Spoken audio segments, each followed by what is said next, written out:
Sir मैंने उस इंसान को साइलेंट ट्रीटमेंट देकर देखा है, लेकिन सर फ़ायदा तो होता है। उस इंसान को लगा भी है कि हाँ मैं कुछ हूँ, उसको वैल्यू भी मेरी महसूस हुई है, उस इंसान को मैंने वैल्यू भी रियलाइज़ कराई है। लेकिन सर एक सबसे बड़ी प्रॉब्लम ये है कि मैंने 10 दिन तक उसको साइलेंट ट्रीटमेंट दिया है और 10 दिन के बाद सर चीज़ें सही हो गई थी, लेकिन सर दोबारा वैसी ही हो गई है, फिर रिश्ता वैसे ही बिगड़ गया है। सर मैं क्या करूं, प्लीज़ सर मुझे गाइड करिए। सर मैंने देखा है कि साइलेंट ट्रीटमेंट से रिजल्ट आता है, और हाँ सच में आता है ब्रदर। लेकिन दोस्तों मैं आपसे एक बात पूछना चाहता हूं, अगर आप किसी बीमारी का ट्रीटमेंट ले रहे हैं या आप किसी इंसान को ट्रीटमेंट दे रहे हैं या फिर कोई काम सीख रहे हैं या फिर कोई आप एजुकेशन ले रहे हैं, आपसे मैं एक बात पूछना चाहता हूं, अगर आप कहीं पर ट्यूशन क्लास ले रहे हैं या फिर आप बॉडी बनाते हैं यानी जिम आप करते हैं, मैं आपसे पूछना चाहता हूं कि अगर आप जिम जाना बंद कर दें, क्या आपकी बॉडी वैसी की वैसी रहेगी या कुछ चेंजेस आएंगे? 100% आपकी बॉडी में चेंजेस आएंगे, और जब चेंजेस आएंगे तो आपको लगेगा कि यार मुझे दोबारा जिम जाना चाहिए। तो सेम यही सिचुएशन हमारे रिलेशनशिप में होती है। जब हम पार्टनर को ट्रीटमेंट देते हैं तो पूरे तरीके से नहीं दे पाते, और कुछ टाइम के बाद हम लापरवाह हो जाते हैं। जैसे एक डॉक्टर होता है, वो हमें कहता है कि आपको इस बीमारी की दवाई 15 दिन तक खानी है, यानी आपको कंटिन्यू मेडिसिन लेनी है और टाइम पर मेडिसिन लेनी है। जब हम टाइम पर मेडिसिन लेते हैं तब तक तो चीज़ें सही रहती हैं, लेकिन कुछ टाइम के बाद जब हम टाइम पर मेडिसिन लेना बंद कर देते हैं तो ब्रदर फिर उसी सिचुएशन में पहुंच जाते हैं। ये आप जानते हैं या नहीं जानते हैं, मैं आपको सच बता रहा हूँ, ऐसा ही होता है। किसी भी बीमारी को सही करने के लिए उसमें इंटरेस्ट लेना होता है। किसी इंसान को ट्रीटमेंट देने के लिए हमें इंटरेस्ट लेना होता है। अगर आप किसी को साइलेंट ट्रीटमेंट दे रहे हैं, कितने समय तक देना है और कैसे देना है और किस सिचुएशन में देना है, ये आपको पता होना चाहिए। मैंने बहुत सारे रिश्तों को देखा है और बहुत सारी मेरे पास काउंसलिंग आती है। मैं एक रिलेशनशिप एडवाइज़र हूँ और मैं एक साइकोलॉजिस्ट भी हूँ। जब आप जानते हैं कि इन चीज़ों का इनको एक्सपीरियंस है, तो आप चलते क्यों नहीं भैया तरीके से? जब मैं डेली वीडियो डाल रहा हूँ तो वीडियो को देखा करो, ताकि आपकी लाइफ में प्रॉब्लम ना आए। आप काउंसलिंग ले ना ले, लेकिन मैं आपको एक बात बता रहा हूँ, अगर वीडियो भी देखकर आप सही से ट्रीटमेंट दे पाए सामने वाले इंसान को, तो बेहतर रिजल्ट मिलता है ब्रदर। मैंने बहुत सारी ऐसी काउंसलिंग की है जिन्होंने मुझे बताया है कि सर हमने आपकी वीडियो देखकर तब जाकर सब चीज़ें सीखी हैं, और सर सब कुछ सही भी हुआ है, बहुत सारी चीज़ें बेहतर हो गई हैं। लेकिन सर कुछ टाइम के बाद फिर वैसा ही हो गया। देखो ब्रदर, मैं आपको पहले भी बता चुका हूँ, यूट्यूब पर देखकर गाड़ी चलाना नहीं सीखा जाता, हमें प्रैक्टिकली चीज़ों को करना होता है। तो इसलिए मैं कह रहा हूँ, अगर आप किसी को ट्रीटमेंट दे रहे हैं तो बेहतर तरीके से दीजिए। मैं अभी एक रिश्ते की काउंसलिंग कर रहा था, सच मानिए वैसा ही होता है। ये जो लड़की है, जिस लड़की के वो पैरों में गिर गया था लड़का, आज फिर उस लड़की का मेरे पास कॉल आता है, और कॉल आने के बाद वो मुझे कहने लगी सर फिर वो वैसे ही करने लगा है, जैसे मैंने उसको बताया था वो वैसे कर रही थी। लेकिन कुछ टाइम के बाद वो लापरवाह हो गई, और लापरवाह इतनी हो गई कि रिश्ता दोबारा वहीं पहुंच गया जहां से उसको खींच कर लाई थी, जहां से उसने उस रिश्ते को बेहतर बनाया था। मैं इसलिए कह रहा हूं कि आप थोड़ा पेशेंस रखिए, और पेशेंस रखने के बाद सामने वाले के साथ नॉर्मली रहना। नहीं तो कई बार ऐसा होता है कि हम नॉर्मल तो रहते नहीं, लेकिन और ज़्यादा डीपली जाने लगते हैं। जैसे उसको हम टाइम देते हैं तो टाइम को रोकते नहीं। आप समझ रहे मेरी बात को? जैसे हमने किसी को साइलेंट ट्रीटमेंट दिया, और साइलेंट ट्रीटमेंट के बाद हमें प्रैक्टिकली चीज़ों को करना होता है। आप कहेंगे सर कैसे? अच्छा, साइलेंट ट्रीटमेंट आप देते कैसे, वो तो समझ लीजिए। साइलेंट ट्रीटमेंट यानी आप उस इंसान से बातें करना बिल्कुल बंद कर देते हैं। एक कंफर्ट जोन से आप निकल साइलेंट चीज़ों में चले जाते हैं। आप उस इंसान से ज़्यादा बात ना करके कम बात करने लगते हैं, यानी कई बार तो बातें करना बिल्कुल बंद भी करना पड़ता है। जब आप जानते हैं कि बातें करना पूरा बंद करना पड़ता है, उस इंसान से डिस्टेंस बनानी होती है, उससे बातें बिल्कुल बंद करनी होती है, और उस इंसान की नज़रों से हमें बिल्कुल छुपना होता है, हमें गायब होना होता है। जब हमें गायब होना होता है तो हमें एक चीज़ का हमेशा ध्यान रखना होता है कि हम किस सिचुएशन में गायब हो रहे हैं और कहाँ गायब हो रहे हैं, किन चीज़ों में आप पढ़ रहे हैं, किन चीज़ों में नहीं पढ़ रहे हैं। तो मैं आपको ये कह रहा हूँ कि आपने कितने समय तक सामने वाले इंसान को साइलेंट ट्रीटमेंट दिया है और कितने बेहतर तरीके से दिया है। जब आप साइलेंट ट्रीटमेंट देते हैं तो आपको पता है कि हमने गायब हुआ है, यानी हम गायब हुए हैं। जब आप जानते हैं कि हम गायब हुए हैं तो ब्रदर आप एकदम से किसी इंसान को वही चीज़ें दे देंगे जो चीज़ें आपने रोकी थी, तो क्या होगा? वो तो समझ जाएगा कि ये बेवकूफ़ी कर रही थी, इसका मतलब ये जो साइलेंट ट्रीटमेंट दे रही थी मुझे बेवकूफ़ बनाने के लिए दे रही थी, मतलब मुझे पागल समझ रही थी। आप समझना मेरी बात को, हम लोग गलती कौन सी करते हैं। आपने देखा होगा कुछ समय पहले जब हम जैसे टेलीविज़न घर में आते थे, टीवी आते थे, तो हम लोग टीवी पहले डायरेक्ट नहीं चलाते थे, आप जानते हैं। फ्रिज हम डायरेक्ट नहीं चलाते थे, आप ये सब जानते हैं। क्योंकि क्या होता था कि जैसे लाइट तेज आती थी तो फूक जाता था, यानी पूरे तरीके से ख़राब हो जाता था, कोई ना कोई उसका जो पार्ट होता वो पूरे तरीके से जल जाता था, यानी फूक जाता था। अब ये चीज़ें हमने देखी है और आपने भी देखी है। आपका मेरा एक सवाल है आपसे, और आपका भी ये सवाल होना चाहिए कि वो जो स्टेबलाइजर होता था वो क्या काम करता था। मैं ये चीज़ आपको बहुत बेहतर तरीके से बता रहा हूँ, बहुत बेहतर तरीके से समझा भी रहा हूँ। मैं आपसे ये पूछना चाहता हूँ उस स्टेबलाइजर का काम क्या होता था। ठीक है, नहीं जानते तो दोस्तों अभी मैं आगे बताऊंगा, ध्यान से सुनना। उसका काम क्या होता था, उस करता क्या था। अगर आप मुझसे बात करना चाहते हैं तो व्हाट्सअप नंबर दिया हुआ है, उस व्हाट्सअप नंबर पर आप अपनी कॉल बुक करा सकते हैं। बट दोस्तों वो पेड कॉल है, पहले आप उस पर पेमेंट करेंगे तब जाकर आपकी बात हो पाएगी। आपका कोई भी प्रॉब्लम हो सकता है, रिलेशनशिप से रिलेटेड हो सकता है, मैरिज लाइफ से रिलेटेड हो सकता है, या जाने अनजाने आप किसी ऐसे रिश्ते में पड़ गए हैं जिस रिश्ते की आप रात दिन वैल्यू करते हैं, लेकिन सामने वाला इंसान आपकी वैल्यू नहीं करता है। एग्जाम्पल के लिए एक्स्ट्रा मैरिटल अफेयर। अगर आप एक्स्ट्रा मैरिटल अफेयर में आप अपने आप को खो चुके हैं, आप अपने आप को डुबो चुके हैं, आपकी वैल्यू नहीं की जा रही है, आपने अपनी फैमिली को दांव पर लगा दिया है, लेकिन उस इंसान को अक्ल नहीं आ रही है, वो इंसान बिल्कुल भी चीज़ों को नहीं समझना चाह रहा है, तो क्या है ये सब? आपको लगता है आप चीज़ों को संभाल पाएंगे? आपको लगता है आप चीज़ों को कर पाएंगे? ब्रदर अगर ऐसा हुआ है तो चीज़ों को करना पड़ेगा और चीज़ों को संभालना पड़ेगा, नहीं तो ब्रदर चीज़ें बिगड़ जाएंगी। तो अगर चाहते हैं ऐसे इंसान को सज़ा देना जिस इंसान की वजह से आज आप अकेले हो गए हैं, जो इंसान आपकी बात समझना नहीं चाहता है, आप ऐसे इंसान को एहसास कराना चाहते हैं उसकी गलतियों का, उसके के धोखे का, यानी जो धोखा उसने किया है उसका एहसास आप कराना चाहते हैं, तो आप काउंसलिंग लीजिए और बेहतर तरीके से उसको ट्रीटमेंट दीजिए। 100% उस इंसान को एहसास होगा, उस इंसान को लगेगा कि हाँ मैंने गलत किया है, मैंने चीटिंग की है, मैंने धोखा किया है।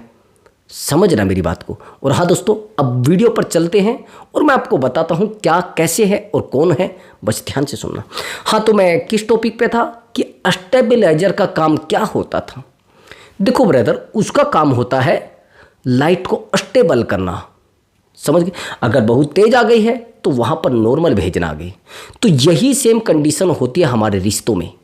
जब हम किसी रिश्ते में साइलेंट ट्रीटमेंट देते हैं तो हमें स्टेबल करना भी आना चाहिए चीज़ों को। बाद में जब साइलेंट ट्रीटमेंट हमने दे दिया, उससे कितनी देर बात करनी है, कितनी देर नहीं, उससे बात क्या करनी है क्या नहीं। हम लोग बात तो करते हैं लेकिन हम प्रोफेशनल को, यानी प्रोफेशन को और पर्सनल को, जो प्रोफेशनल चीज़ें होती हैं हम उनको पर्सनल में लेकर आते हैं। कमाल की बात, आप प्रोफेशन को और पर्सनल को दोनों इकट्ठा कर देते हैं। अब एक बात बताइए मुझे, आपने कहा कि मेरे पास ज़्यादा समय नहीं होता, आपने शो किया ना ये। अब जब आपने शो किया है तो उसको एहसास होगा कि हाँ यार वाकई में ही टाइम नहीं होता, इसने केवल मेरे लिए टाइम दिया था इतना, और मुझे इतनी वैल्यू दी है, किसी और को इसने इतनी वैल्यू नहीं दी है। यही तो है, यह कुछ और है जब आप जानते हैं कि हाँ यही है। तो इसलिए मैं कह रहा हूँ कि आपको थोड़ा साइलेंट रहना पड़ेगा, और साइलेंट रहने के बाद भागा दौड़ी नहीं करनी है। उस इंसान से कम से कम बातें करना है। ज़्यादा बातें करोगे फिर आप वहीं पहुँच जाएंगे, फिर आप मुझे कहेंगे सर कॉल करके कि सर मेरा पार्टनर तो दोबारा वैसा ही हो गया है, मेरा पार्टनर तो फिर मेरे साथ ऐसे ही करने लगा है, मेरा पार्टनर तो फिर मुझे बदतमीजी से बात करता है, मेरा पार्टनर फिर मेरे साथ बदतमीजी से बातें करता है। आया समझ में? और नहीं आया तो दोबारा वीडियो को देखना, रिपीट करके देखना और थोड़ा माइंड को घुमा के देखना, थोड़ा माइंड को साइलेंट करके देखना। अगर आप दौड़ेंगे तो चीज़ें आपके हाथ से चली जाएंगी। अब आगे की सिचुएशन समझना। जब हम जानते हैं कि किसी इंसान को हमने ज़्यादा टाइम दिया है, वो इंसान हमसे दूर भाग गया है, समझ गए ना? देखो, अवेलेबल रहना यानी रिश्ते को आप खो रहे हैं।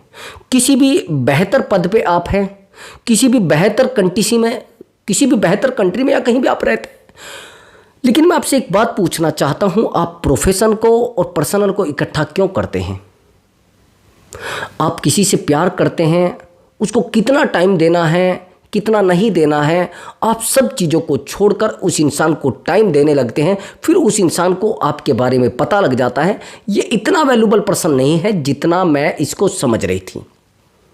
सच मानिए, बेहतर से बेहतर लोगों को बेवकूफ़ समझा जाता है।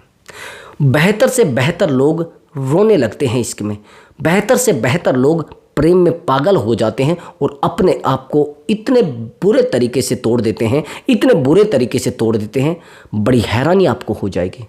मैं एक वीडियो देख रहा था और काफ़ी दिन पहले देख रहा था, जिसे कहते हैं ना, प्यार की मार इतनी गहरी होती है, इतनी गहरी चोट होती है जिसको सहन करना बड़ा मुश्किल होता है, जिसे कहते हैं ना, सीमा को नहीं नापा जाता।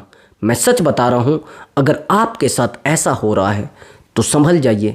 मैंने आपको बताया कि मैं एक ऐसी वीडियो को देख रहा था जिसमें एक डॉक्टर है और वो कहीं पर मजदूरी कर रहा है, और जब उससे लिखने के लिए बोला गया तो हैरानी की बात है, वो तो डॉक्टर था। अब उससे पूछा गया कि ऐसा क्यों हुआ है, उसने कहा कि मेरी वाइफ चली गई है, मैं उसके, जिसे कहते हैं ना, उससे जो दूरी बनी है, उससे जो डिस्टेंस बनी है, वो मुझे छोड़ कर गई है। उससे जो दूरी बनी है, उससे जुदाई जो रही है मेरी, उससे मैं टूट चुका हूँ और मुझे एजुकेशन, प्रोफेशन और खुशी कुछ एहसास नहीं होता है। मुझे कोई कुछ भी दे, मुझे एहसास नहीं होता है, मुझे फीलिंग नहीं होती है, मैं बड़ा बस टूट जाता हूँ अंदर अंदर। एहसास की बात यह है कि जब आप किसी इंसान से प्यार करते हैं तो आप अपने आप को पूरे तरीके से समर्पित उसके सामने कर देते हैं, समर्पण अपना कर देते हैं, अपनी एक एक चीज़ को उस इंसान के सामने पेश कर देते हैं कि आपको जो करना है करिए। और जब आप जानते हैं कि ऐसा होता है, जब आप जानते हैं कि पूरे तरीके से मैं उस इंसान से जुड़ चुका हूँ, उस इंसान के साथ टूट चुका हूँ, क्या है सब, तो आपको थोड़ा समझना पड़ेगा, थोड़ा पेशेंस रखना पड़ेगा और अवेलेबल रहना। अगर आपको अपनी वैल्यू किसी रिश्ते में बनानी है तो अवेलेबल रहना बंद करना पड़ेगा। उस इंसान के सामने अपने आप को प्रोफेशनल तरीके से पेश करना पड़ेगा। देखो, मैंने बहुत सारे लोगों को देखा है, मेरे पास एक आउट ऑफ इंडिया से कॉल आई थी, बड़ी बेहतर कॉल थी और बड़ी नॉलेज वाली वो लेडीज थी, बड़ी जिसको बोलते हैं ना, बहुत बेहतर नॉलेज उसको थी, और एक जिसे कहते हैं ना, प्रतिष्ठित महिला। उनका एक रिलेशनशिप इंडिया के अंदर था, मतलब इंडिया में था किसी एक मेल से। जब उसके रिलेशनशिप में वो आया, उस समय उसकी स्थिति बिल्कुल जीरो थी, जिसको कहते हैं जीरो।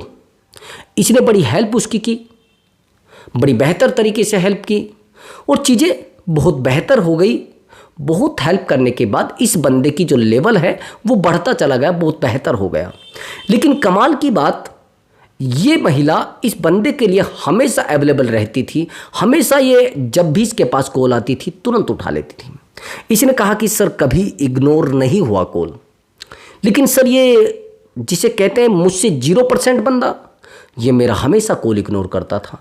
कई बार तो ऐसा भी हुआ है सर, इसने बोला कि मैं 10 मिनट में बात कर रहा हूँ और 10 मिनट में बात करने की बात नहीं, 10 मिनट में बात करने की बात तो कहीं भी नहीं, चीज़ें और बिगड़ने लगी। सर इसका ना तो कॉल आया, ना इसका मैसेज आया, ना इसने मेरी वैल्यू समझी। प्लीज़ सर मुझे गाइड करिए, इस इंसान को मुझे अपनी वैल्यू रियलाइज़ करानी है, इस इंसान को एहसास कराना है कि ऐसा क्यों हुआ है। अब मैंने कहा कि आप साइलेंट ट्रीटमेंट दीजिए, लेकिन कमाल की बात यह है कि सच में महिला प्रोफेशनल है, लेकिन प्यार की वजह से पर्सनल हो गई थी। और जब इंसान पर्सनल हो जाता है वो अपना पद, अपनी प्रतिष्ठा, अपना पैसा, अपना रुतबा साइड में रख देता है, अपने लेवल को जीरो में कर देता है, अपने प्यार को बहुत ऊंचा उठा लेता है और खुशी को तो भूल ही जाता है। तो ये चीज़ें उसकी ज़िंदगी में आई तो उसको मैंने कहा कि आप इस बंदे को एक साइलेंट ट्रीटमेंट दीजिए। आप कहेंगे सर साइलेंट ट्रीटमेंट से कुछ होता नहीं। अभी इसी वीक में मैंने कम से भी कम 4 रिश्तों को साइलेंट ट्रीटमेंट से सही किया है और कम से भी कम ऐसे 10 रिश्ते हैं जो सच में सही होने वाले हैं अभी 2-3 दिन के अंदर। और मुझे एक बात बताइए, आपने कहा कि साइलेंट ट्रीटमेंट से कुछ होता नहीं। साइलेंट ट्रीटमेंट दुनिया का मोस्ट, जिसको कहते हैं, बेहतर ट्रीटमेंट है। आप कहेंगे कैसे? मुझे एक बात बताइए, ना तो इस ट्रीटमेंट से रिश्ता टूटेगा और ना पार्टनर दूर जाएगा।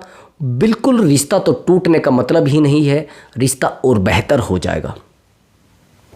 आप कहते कि साइलेंट तो होकर मैंने देखा है।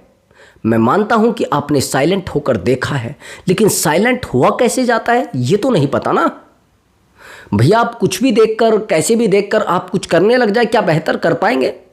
Experience is the best teacher, यानी एक्सपीरियंस बेहतर अनुभव। आप जानते हैं ना, अनुभव एक बहुत बेहतर जिसे मानते हैं ना, जिसको अनुभव है, मैं उसको सबसे बेहतर इंसान मानता हूँ। अब अनुभव और एक्सपीरियंस दोनों एक ही चीज़ है ना। तो मैं इसलिए आपको कह रहा हूँ कि भैया आपको अगर एक्सपीरियंस नहीं है तो आप कम से कम साइलेंट ट्रीटमेंट दीजिए, कम दीजिए। रिवर्स साइकोलॉजी आपको नहीं आती है, नो कॉन्टैक्ट रूल आपको नहीं आता है। मैंने साइलेंट ट्रीटमेंट के ऊपर कम से भी कम 8 वीडियो बना रखी हैं और बहुत सारी चीज़ें सही भी हुई हैं। मैंने कोई वीडियो वो बेफिजूल में नहीं बनाई है, उसमें मैंने बताया भी है कि किस किस का रिश्ता सही हुआ है और किन किन का रिश्ता बिगड़ा है। एक रिश्ते की मैं काउंसलिंग कम से भी कम 3 महीने से कर रहा हूं और 3 महीने से मैं उस रिश्ते की काउंसलिंग कर रहा था। और कमाल की बात यह है कि काउंसलिंग करते करते मैंने सामने वाले इंसान को ट्रीटमेंट दिया और ये जो लड़की है ये बहुत बेहतर लड़की है। जिससे इसका रिलेशनशिप है वो एक एटीट्यूड वाला बंदा है, ईगोइस्टिक बंदा है। ये लड़की बहुत बेहतर, जिसको कहते कोमल, माइंड से कोमल, दिमाग से कोमल और शरीर से भी बेचारी कोमल है। दिमाग ज़्यादा नहीं चलाती है, इमोशनल बहुत ज़्यादा है। इसका रिलेशनशिप एक ईगोइस्टिक बंदे से बन जाता है। लेकिन जब लोग रिश्ता बनाते हैं उस समय तो पूरे तरीके से ऐसे बन जाते हैं जैसे भीगी बिल्ली। उनको थप्पड़ मारो चलेगा, उनको गाली दो चलेगा, उनके साथ कुछ भी करो चलेगा। लेकिन जैसे ही वो इमोशनल अटैचमेंट में आते हैं, जैसे रिश्ते में आते हैं, तो भैया उनके सर पे, जिसे कहते हैं ना, पगड़ी रख लेते हैं वो सर पे। मैं किसी के सामने नहीं झुकूंगा, तू होती कौन है, तेरी औकात क्या है। ये लड़की जब भी इससे बात करने की कोशिश करती है 2-4 गाली तो सुना ही देता है, 2-4 बातें तो बोल ही देता है और गाली गलौज इस तरीके करता है जिनका कोई अनलिमिटेड, जिसको कहते हैं। अब चीज़ें बिगड़ने लगती हैं, इसको लगता है कि चलो चीज़ें बेहतर हो, और ज़्यादा बिगड़ने लगती हैं, और ज़्यादा बिगड़ने लगती हैं और रिश्ता टूटने लगता है। तो इसलिए मैं कह रहा हूँ कि थोड़ा पेशेंस रखिए और पेशेंस रखने के बाद चीज़ें बहुत बेहतर हो जाएंगी। तो अगर आप नहीं कर पा रहे हैं तो चीज़ों को करिए और बहुत बेहतर हो जाएंगी। तो होता क्या है कि ये लड़की उसको ट्रीटमेंट देती है, मैंने दिया ट्रीटमेंट देने में लड़का बड़ा ईगोइस्टिक था और ईगोइस्टिक इंसान कुछ टाइम के बाद टूट भी जाता है। वो टूट गया और जब टूट गया इस लड़की के सामने उसने सॉरी बोला, इस लड़की के सामने वो झुका। लेकिन इस लड़की की गलती प्रेजेंट में बहुत गलत हुई है। मैंने 2 रिश्तों की काउंसलिंग की थी, दोनों सही हो गए थे, लेकिन दोनों बंदों ने एक बड़ी गलती करके रिश्तों को ख़त्म कर दिया। रिश्तों को फिर वहीं पर लेकर आ गए जहाँ से मैंने उनको उठाया था और उस लेवल पर लेकर आया था। इन्होंने क्या किया कि उस बंदे को वही चीज़ें दिखाने लगे, यानी दोबारा वहीं पहुँच गए जहाँ से मैंने उठाया था। क्यों? क्योंकि उसको ज़्यादा टाइम देने लगे, उसको हर समय अवेलेबल दिखाने लगे, हर समय उसकी 10 गालियाँ खाने लगे। जब मैंने इनको बोला है कि भैया ज़्यादा टाइम मत दो सामने वाले को, ज़्यादा अवेलेबल मत रहो सामने वाले इंसान के सामने। अगर ज़्यादा अवेलेबल रहोगे तो रिश्ता वीक हो जाएगा और सामने वाले इंसान को आप ट्रीटमेंट कभी नहीं दे पाएंगे। जब आप जानते हैं कि ट्रीटमेंट एक बार दिया जाता है फिर आपकी बातों को मजाक समझा जाएगा, ये तो आप जानते हैं ना। और जब आप जानते हैं कि आपकी बातों को फिर मजाक समझा जाएगा तो आप कहाँ बेवकूफ़ी कर रहे हैं, कहाँ आपको नॉलेज है? मुझे तो लगता नहीं आपको कोई नॉलेज है। जब आपको पता है कि आप बेवकूफ़ी कर रहे हैं, आपकी बातों को फिर मजाक समझा जाएगा, तो आप थोड़ा पेशेंस रखें, ट्रीटमेंट दो ना किसी को। लेकिन आप नहीं, आप तो बेवकूफ़ों की तरह ट्रीटमेंट दिए जा रहे हैं। अब तो पागलों की तरह बस उसके सामने जीरो हो जाते हैं। जैसे ही उसको ट्रीटमेंट दिया जाता है, रिश्ता बेहतर हो जाता है, तो आप फिर वही बेवकूफ़ों की तरह उसके पैरों में गिरने लगते हैं। वही बेवकूफ़ों की तरह उसको दिखाने लगता है कि मैं बेवकूफ़ हूँ, जो मेरे साथ करना है करो, मैं पागल और पागल ही रहूँगा।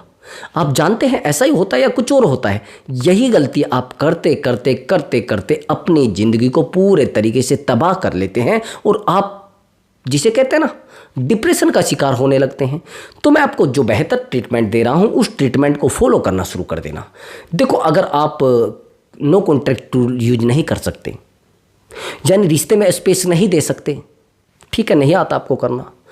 आपको रिवर्स साइकोलॉजी यूज नहीं करनी आती, ठीक है, मानता हूँ।